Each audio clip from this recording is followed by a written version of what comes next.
How many planets are really out there? From 8 planets to possibly trillions, the real question isn't how many planets are there, it's how many you're ready to wrap your brain around. For most of human history, the question, how many planets are there, seemed like a no-brainer. Look up at the sky and you could spot 5 bright dots, each moving against the backdrop of fixed stars. Mercury, Venus, Mars, Jupiter, and Saturn. Those were the planets. Simple, right? But that simplicity wasn't because ancient civilizations had figured everything out. It was more like they'd walked into a dark room, found a flashlight, and decided the small circle of light it illuminated was the entire universe. What they didn't know, what they couldn't know, was that their flashlight was just skimming the surface of something far bigger and more complex. Here's the thing. The ancients didn't even think Earth was a planet. To them, the Earth was special, the centerpiece of everything. The sun, the moon, and those 5 wandering dots were all thought to revolve around us, making Earth the cosmic throne of existence. This was the geocentric model, and it dominated human thought for well over 1,000 years.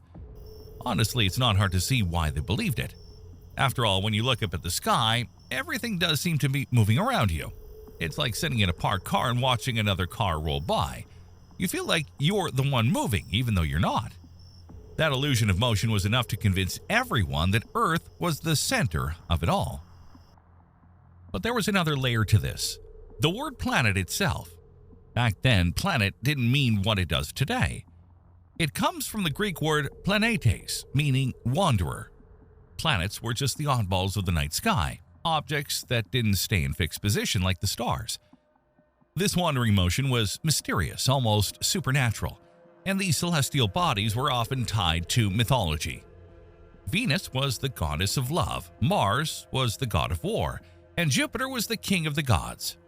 For the ancient mind, these weren't just planets, they were cosmic deities, trailblazing their way across the heavens. This view held up for a long time, partly because it was backed into the culture and partly because no one had the tools to prove otherwise. The stars were fixed, the planets wandered, and Earth was the immovable center. Case closed, or so they thought. It wasn't until the 16th century that someone dared to flip the narrative. Enter Nicholas Copernicus, a Polish astronomer with an idea so bold it would shake the foundations of everything people believed about the universe. Copernicus suggested that the sun, not the Earth, was the center of the universe, and that Earth was just another planet orbiting it. This was the heliocentric model, and it turned the whole "how many planets are there" question on its head. Suddenly, Earth was a planet, joining the ranks of those 5 wanderers. The total count shot up to 6. But Copernicus didn't have the tools to prove his theory. His heliocentric model was more like a beautifully drawn map of a place no one had ever visited. It made sense on paper, but it lacked the observational evidence needed to convince everyone. That's where Galileo Galilei came in. In the early 17th century, Galileo got his hands on one of the first telescopes, and it was like upgrading from a magnifying glass to a pair of binoculars. With this new tool, Galileo turned his gaze skyward, and what he saw changed everything. One of Galileo's biggest discoveries was that Jupiter had moons, 4 of them to be exact, dancing around the gas giants like bees around a flower. This was huge because it proved that not everything revolved around Earth. If Jupiter could have moons, then Earth wasn't the center of the universe. It was just one planet among many. Galileo also observed the phases of Venus, which could only be explained if Venus orbited the Sun, not Earth. It was as if Galileo had found a crack in the geocentric model, and through that crack, a whole new understanding of the universe began to emerge. With Galileo's discoveries, the solar system suddenly felt a lot bigger. Earth wasn't the center anymore. It was just another player in a cosmic dance. The Sun was the star of the show, literally, with the planets orbiting around it in orderly ellipses, as Johannes Kepler would later prove. By the time Isaac Newton came along and explained the forces of gravity that held it all together, the solar system was starting to look like a well-oiled machine. But even then, it was still a relatively small machine. There were 6 planets: Mercury, Venus, Earth, Mars, Jupiter, and Saturn. That was the entire solar system as far as anyone knew. And for a while, that was enough. But then in 1781, William Herschel came along with a telescope that was stronger and sharper than anything anyone had ever used before. With it, he spotted something no one had ever seen: a new planet, Uranus. This discovery was monumental, not just because it added a seventh planet to the list, but because it hinted at something even more profound. If Uranus had been hiding out there in the dark, how many more planets might be waiting to be discovered? Suddenly, the question, how many planets are there, wasn't so simple anymore. It wasn't a matter of just looking up at the sky and counting dots. The solar system was expanding, and with it, humanity's understanding of what was possible. But here's the twist. As telescopes got better and astronomers kept looking, they didn't just find new planets. They found something even stranger. Objects that blurred the line between planets and something else entirely. The solar system was about to get a lot messier, and the simple answer to how many planets are there was about to disappear for good. This realization kicked off a frenzy of exploration and discovery among astronomers. It was as if the solar system had gone from being a quaint suburban street to a vast, bustling city with countless hidden alleyways and unknown corners. The rules of the game had changed, and people were eager to play. After Uranus, astronomers became obsessed with finding what they called the missing planet. Using mathematical models and Newton's laws of motion, they noticed something strange. There seemed to be a gap between the orbits of Mars and Jupiter. It was almost like there should be a planet there, but wasn't. This gap became the focus of a group of astronomers called the Celestial Police. Yes, that was their actual nickname. Think of them as a task force for cosmic mysteries, determined to track down this elusive missing world. And in 1801, they thought they'd cracked the case. Italian astronomer Giuseppe Piazzi discovered Ceres, a small, faint object orbiting in that mysterious gap between Mars and Jupiter. At first, everyone celebrated. This was it, the missing planet. But their excitement didn't last long. Over the next few years, astronomers found more objects in the same region: Pallas, Juno, and Vesta. These weren't planets like Uranus or Mars. They were small, rocky, irregularly shaped objects, more like space debris than the massive spherical planets people were expecting. It was like realizing your missing treasure chest was actually a box full of loose change. These discoveries forced astronomers to reconsider Ceres and its companions. Instead of planets, they were reclassified as asteroids, members of what we now call the asteroid belt. This was a turning point. For the first time, the definition of what counted as a planet began to shift. Before this, it was simple. If it orbited the sun and wasn't a star, it was a planet. But now, with these asteroid-like objects muddying the waters, it became clear that not everything orbiting the sun deserved a spot on the list. By the mid-19th century, the official planet count had dropped from 11, which briefly included Ceres, Pallas, Juno, and Vesta, back down to 8. Mercury, Venus, Earth, Mars, Jupiter, Saturn, Uranus, and Neptune, which was discovered in 1846.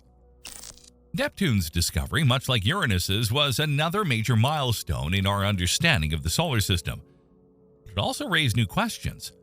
Astronomers had predicted Neptune's existence before they even saw it, based on irregularities in Uranus's orbit. It was as if Uranus was being nudged by some unseen gravitational force. When Neptune was finally discovered, it fit the predictions almost perfectly, and for a while everyone was satisfied. But then they noticed something odd. Neptune itself seemed to be experiencing slight orbital deviations. This suggested that there might be yet another hidden planet even farther out, a hypothetical Planet X. So now the question wasn't just how many planets are there, it was how many planets could there be? The solar system kept expanding, and every discovery seemed to hint at even more mysteries waiting to be uncovered. But as telescopes improved and astronomers looked deeper into space, they didn't find Planet X. Instead, they found something else entirely. In 1930, Clyde Tombaugh made one of the most famous discoveries in astronomy: Pluto. It was small, faint, and far beyond Neptune, but it was still big enough to be considered a planet by the standards of the time.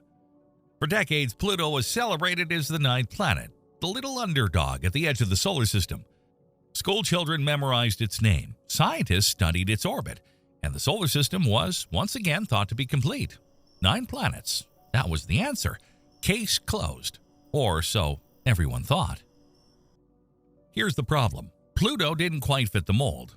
It was tiny, smaller than our moon, and its orbit was weirdly eccentric, even crossing Neptune's orbit at times. It was also tilted, unlike the relatively flat orbits of the other planets. To put it another way, if the solar system were a well-organized dinner party, Pluto would be the guest who shows up uninvited, wearing pajamas, and insists on eating dessert first. It was an oddball, and astronomers couldn't help wonder if it really belonged in the same category as Jupiter or Earth. Things got even more complicated in the late 20th century, when astronomers began discovering other objects in Pluto's neighborhood. These weren't asteroids like the ones in the belt between Mars and Jupiter. They were icy, rocky bodies orbiting far beyond Neptune in a region now known as the Kuiper belt. It turns out Pluto wasn't alone. It was just one of many similar objects out there, some of which were nearly as large as Pluto itself. This raised an uncomfortable question. If Pluto was a planet, why weren't these other objects also planets? And if they weren't planets, then why was Pluto? The discovery of the Kuiper belt fundamentally changed how we think about the solar system. It was like finding out your cozy neighborhood was actually part of a sprawling metropolis. Suddenly, the outer solar system wasn't just empty space.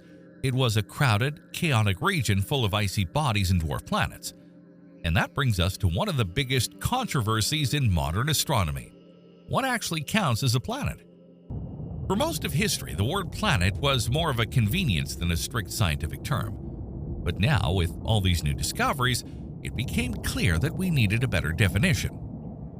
This debate would come to a head in 2006 when the International Astronomical Union, IAU, introduced a new definition of planet. To qualify, an object had to meet 3 criteria. It had to orbit the Sun, it had to be spherical in shape due to its own gravity, and it had to clear its orbit of other debris. Pluto, as beloved as it was, failed the 3rd test.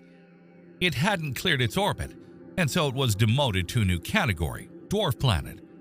Alongside Pluto, other objects like Eris, discovered in 2005, and Ceres, the former missing planet from the asteroid belt, were also classified as dwarf planets. Just like that, the solar system's planet count dropped from 9 back down to 8. But here's the kicker. The more we look into the Kuiper belt, the more objects we find. Some astronomers argue that if we loosen the definition of planet, there could be dozens or even hundreds of planets in the solar system. Others believe the IAU's definition is too restrictive, excluding fascinating objects like Pluto that for decades were profoundly considered planets. So while the official answer to how many planets are there is currently 8, the real answer might depend on who you ask and how you choose to define the word planet. Pluto's demotion in 2006 was more than just a change in classification. It was the moment the question, how many planets are there, became more complicated and more interesting than ever before. For decades, the solar system seemed like a settled story. 9 planets, each orbiting the Sun in its orderly way, from Mercury all the way to little Pluto, the frozen underdog at the edge of the cosmic neighborhood. But as astronomers discovered more about Pluto, its surroundings, and the Kuiper belt, the solar system started to look less like a well-organized family and more like a sprawling, chaotic gathering of relatives you didn't even know existed. Some of those relatives were so weird that they made us rethink what it even means to be a planet in the first place. To understand why Pluto got the boot, we need to take a closer look at the Kuiper belt. This region, which lies beyond Neptune, is essentially a vast, icy junkyard filled with countless objects left over from the early solar system. Imagine the solar system as a construction site. The 8 major planets are the skyscrapers, big, prominent, and impossible to miss. The Kuiper belt, on the other hand, is the dusty pile of bricks, nails, and scaffolding left behind once the main work was done. When Pluto was discovered in 1930, we didn't know this pile of debris existed. But by the late 20th century, astronomers realized Pluto wasn't an isolated oddball. It was just one of many Kuiper belt objects.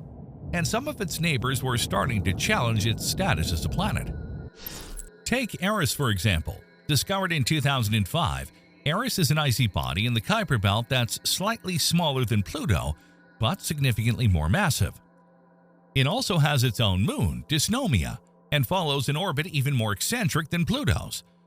Eris was a game-changer. If Pluto was considered a planet, then surely Eris deserved the same title. But if Eris wasn't a planet, then what did that mean for Pluto? It was like discovering a sibling you never knew you had, and then realizing that your entire family tree might need to be rewritten. This growing confusion led to an urgent need for clarity. In 2006, the International Astronomical Union, IAU, stepped in with an official definition of what it means to be a planet. According to the IAU, an object must meet 3 criteria to earn the title of planet. It must orbit the Sun, it must be spherical in shape due to its own gravity, and it must have cleared its orbital neighborhood of other debris. That last criterion was the deal-breaker for Pluto. While it orbits the Sun and it's spherical, Pluto shares its orbital zone with countless other Kuiper belt objects. It hasn't cleared its neighborhood, and so under the IAU's definition, it no longer qualifies as a planet. This decision wasn't just a scientific one, it was deeply emotional.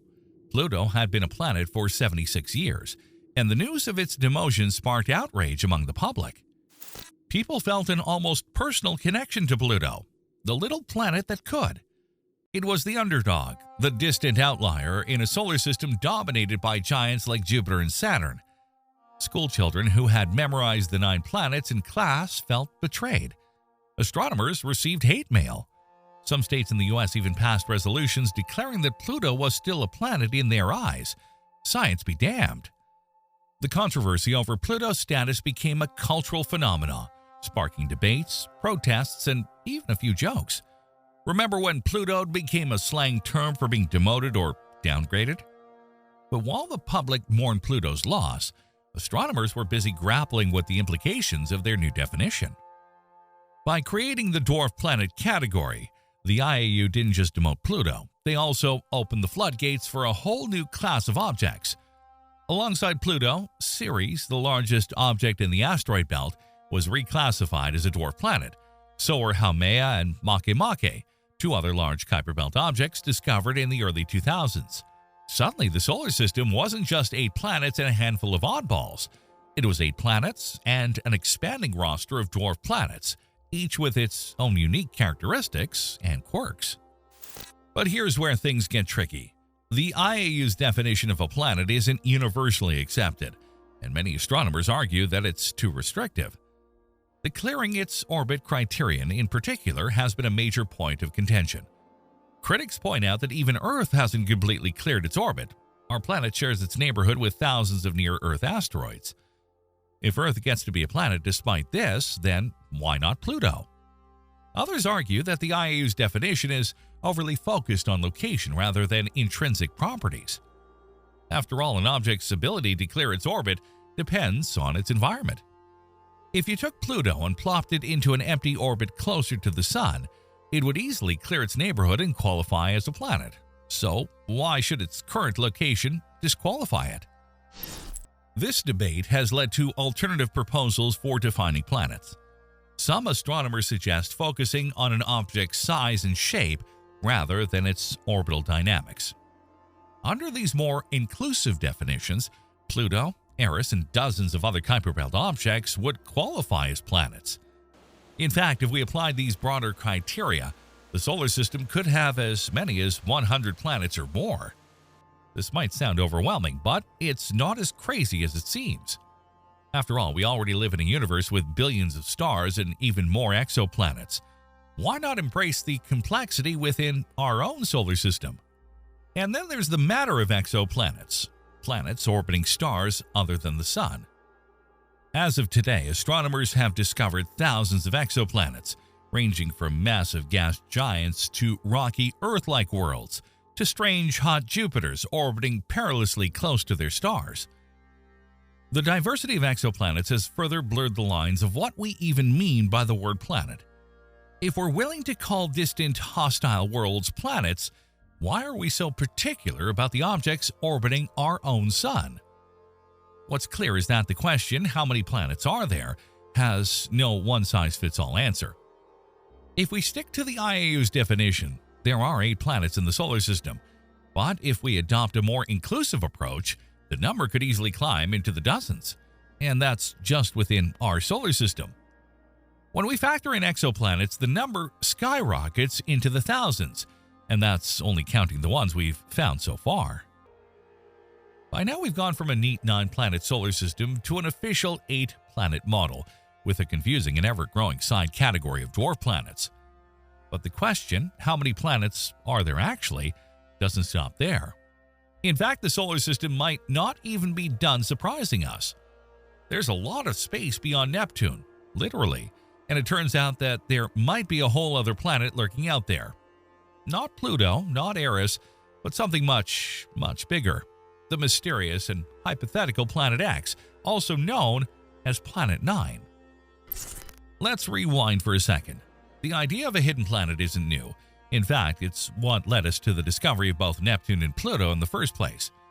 Neptune was predicted because Uranus's orbit didn't behave exactly as expected, suggesting something massive was tugging on it. Similarly, Pluto was discovered after astronomers noticed that Neptune's orbit also had small irregularities. But here's the twist. When we measured Pluto's mass more accurately, we realized it wasn't nearly big enough to influence Neptune's orbit. So what was causing those gravitational wobbles? For decades, this question was shelved, and Pluto was considered the 9th planet, even though it wasn't the solution to the mystery. But in recent years, astronomers have dusted off the old Planet X hypothesis, and the evidence for a hidden 9th planet is becoming harder to ignore. In 2016, astronomers Konstantin Batygin and Mike Brown published a paper that reignited the search for Planet X. They weren't looking for wobbles in Neptune's orbit this time. Instead, they noticed something strange about the orbits of several Kuiper belt objects. These objects, icy, distant bodies like Sedna, had orbits that were oddly aligned, almost as if they were being shepherded by the gravitational pull of something massive. Imagine you're looking at a field of grass and all the blades are bent in the same direction. You'd probably assume there's a strong wind blowing, even if you can't feel it. That's essentially what Batygin and Brown saw. The Kuiper belt objects seem to be influenced by a gravitational force coming from a mystery planet. But this isn't just any planet we're talking about. Planet X, if it exists, would be a true giant and at least 5 to 10 times the mass of Earth.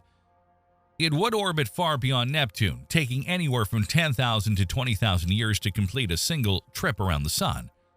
To put that in perspective, the last time Planet X would have been in its current position, humans were still figuring out how to farm. This planet, if it's out there, would be the ultimate recluse, a massive world hiding in the shadows so far from the Sun that it's virtually invisible to our current telescopes. So why haven't we found it yet? The short answer is that space is big, like really big. The region where Planet X is thought to exist is so far out and so dark that even a planet 10 times the size of Earth would be incredibly faint. It's like searching for a single grain of sand in an Olympic-sized swimming pool while blindfolded. But astronomers are on the hunt, using powerful telescopes and computer simulations to narrow down its possible location. If Planet X is out there, we might just be on the brink of discovering it. If we do find Planet X, it would once again reshape our understanding of the solar system.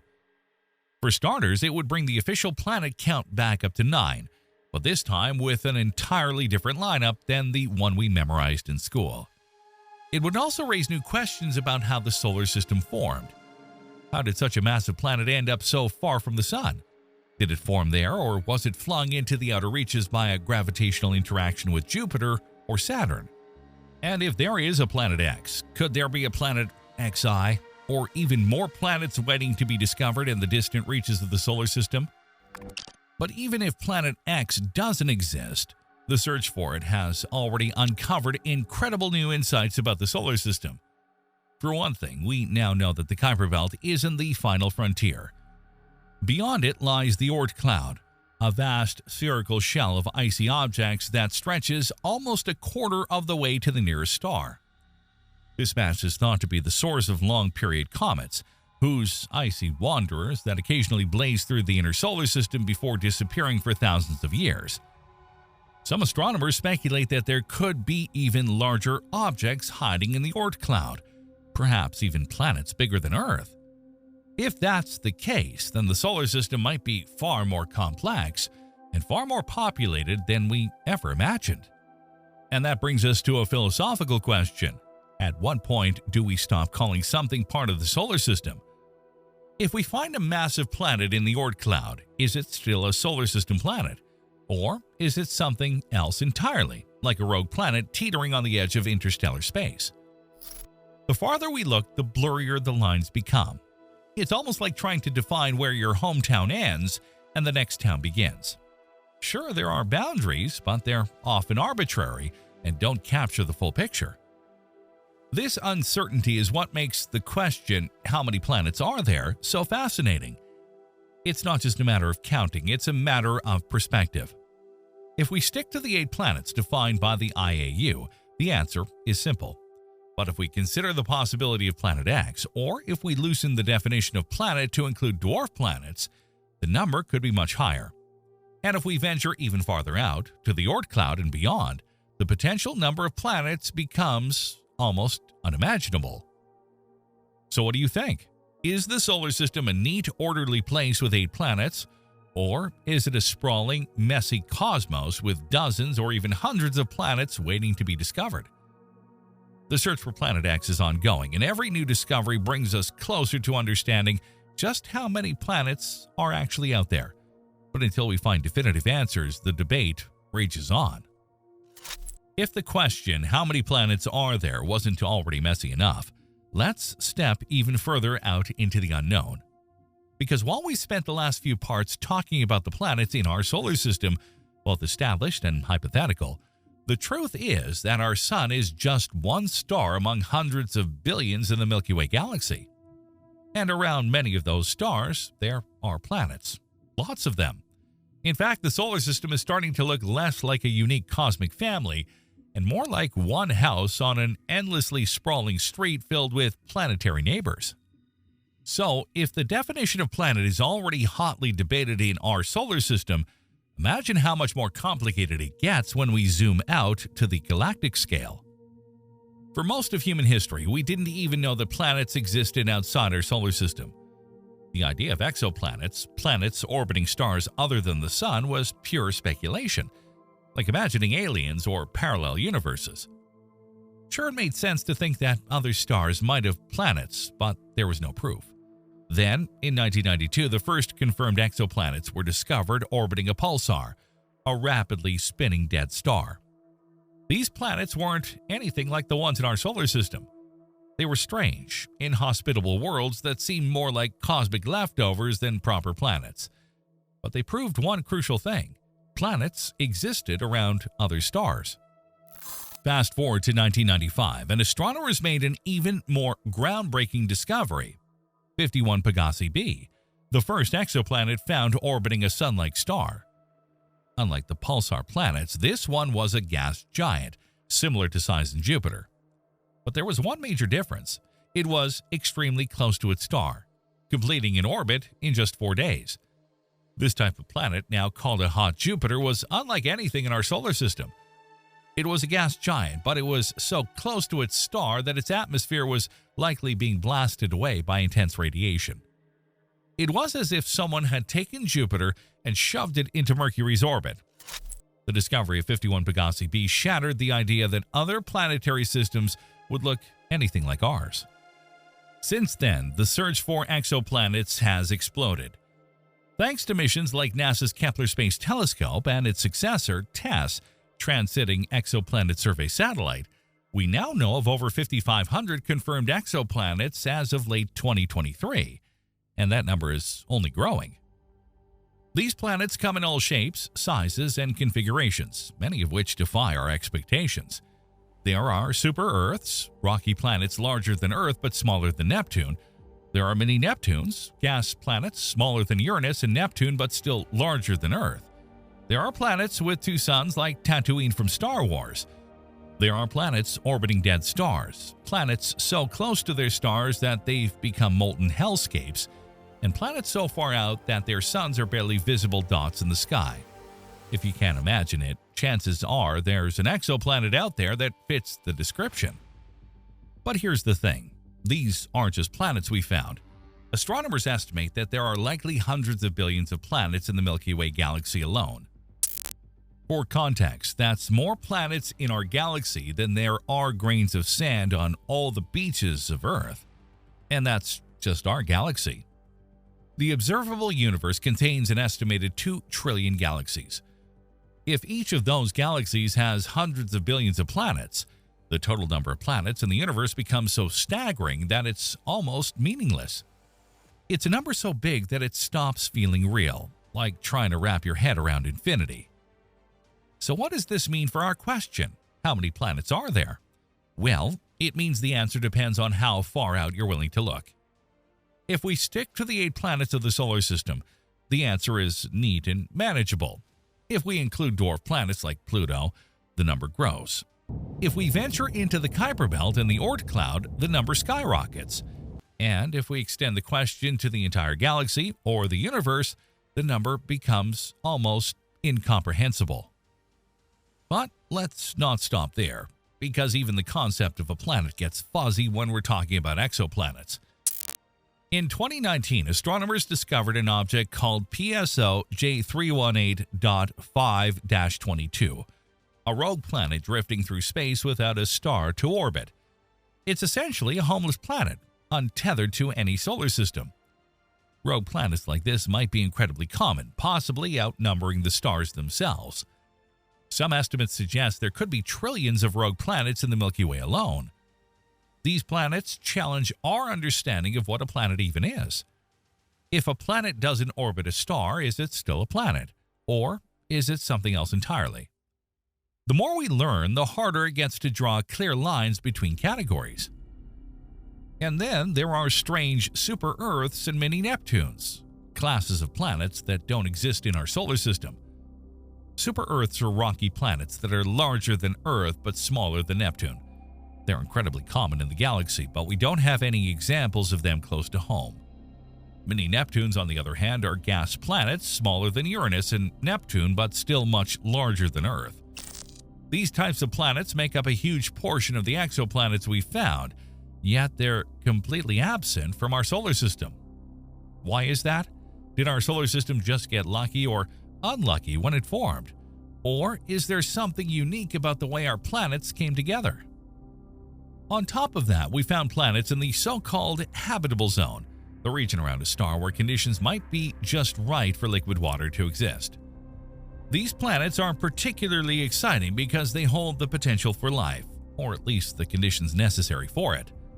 Planets like Kepler 452b, often called Earth's cousin, orbit their stars at just the right distance to make scientists wonder if there might be other Earth-like worlds out there with oceans, atmospheres, and maybe even alien life forms. But even here, things get murky. Just because a planet is in the habitable zone doesn't mean it's actually habitable. Venus, for example, sits within the Sun's habitable zone, but its surface is a scorching hellscape of toxic gases and crushing pressure. So labeling a planet Earth-like is more of a hopeful guess than a scientific certainty. The sheer diversity of exoplanets forces us to confront some uncomfortable truths about our place in the cosmos.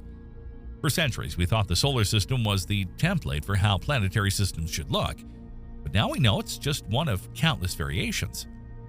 Some planetary systems have hot Jupiters hugging their stars. Others have super-Earths packed tightly together, orbiting so close that their years are measured in days. Still others seem to lack any large planets at all. The more we learn about these alien worlds, the more we realize how little we truly know about the universe. What's more interesting is that we've only scratched the surface. Most of the exoplanets we found are relatively close to us, within a few thousand light years. That's an incredibly tiny fraction of the galaxy. It's like dipping a cup into the ocean and trying to describe all marine life based on what you scoop up. The planets we know are just the beginning. The real number, the actual number of planets in the universe, is so vast, so mind-boggling that it's almost impossible to comprehend. So like we've been doing, the question has to evolve once more. Instead of how many planets are there, maybe the better question is, how many planets are there that we know of? Because as our technology improves and we look deeper into the cosmos, the number will only keep growing. And who knows, maybe one day we'll find a planet that changes everything we thought we knew. Not just about planets, but about life, existence, and our place in this vast, mysterious universe. If you've been keeping up so far, you might be realizing that the question, how many planets are there, doesn't really have a single tidy answer. Instead, it's like peeling an onion. Every layer reveals something new, and by the time you think you've reached the core, you've just uncovered more questions. From the 8 official planets of the solar system to the rogue planets wandering aimlessly through the galaxy, the potentially trillions of worlds in our Milky Way alone, the number of planets isn't a fixed value. It's a story about discovery, redefinition, and the ever-changing boundaries of what we know. And as that story grows, so does our understanding of what a planet really is, and what it means that we're living on one. Let's bring it all together. When we first started looking up at the sky, we only knew of 5 planets: Mercury, Venus, Mars, Jupiter, and Saturn. Earth wasn't even considered a planet back then because, hey, it's not like we could orbit ourselves, right? But as science advanced, we've added Earth to the list and the solar system grew. Uranus and Neptune joined the club, and Pluto was crowned the 9th planet in 1930. For decades, that was the answer: 9 planets.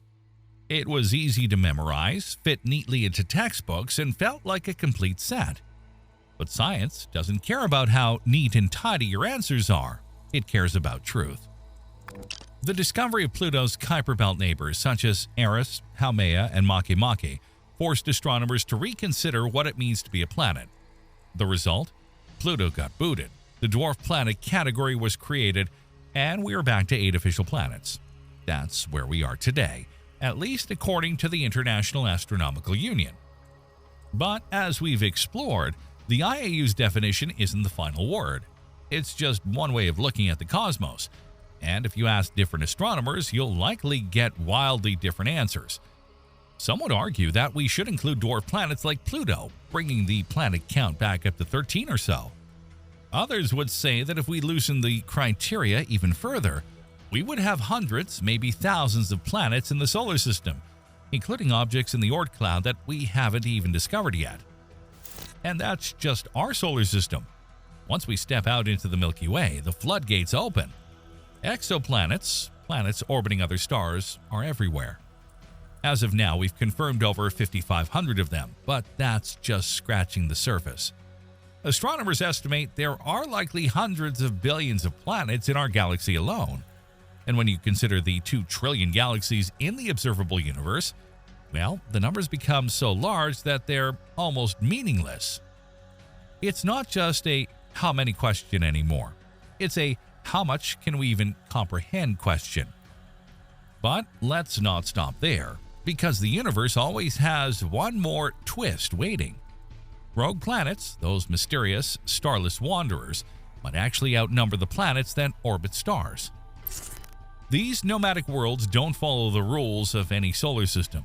They drift through space, dark and alone, like cosmic loners. Some might be frozen wastelands, while others could harbor internal heat that makes them surprisingly habitable. The truth is, we don't know how many rogue planets exist. It could be trillions in the Milky Way alone, or even more. They aren't bound by gravity to any star, which means they're not bound by our traditional ideas of what a planet should be. And that's the beauty of it all. The more we learn, the more we realize how much we don't know. So, where does that leave us? How many planets are there actually? When someone tells you there are 8 planets or there are billions of planets, don't stop there. Ask why, ask how, and most importantly, ask what's next. Because the universe is always expanding, and so is our understanding of it. If you enjoyed this deep dive into the mysteries of planets, don't forget to like the video, subscribe to our channel, and share it with your fellow space enthusiasts. Stay insanely curious.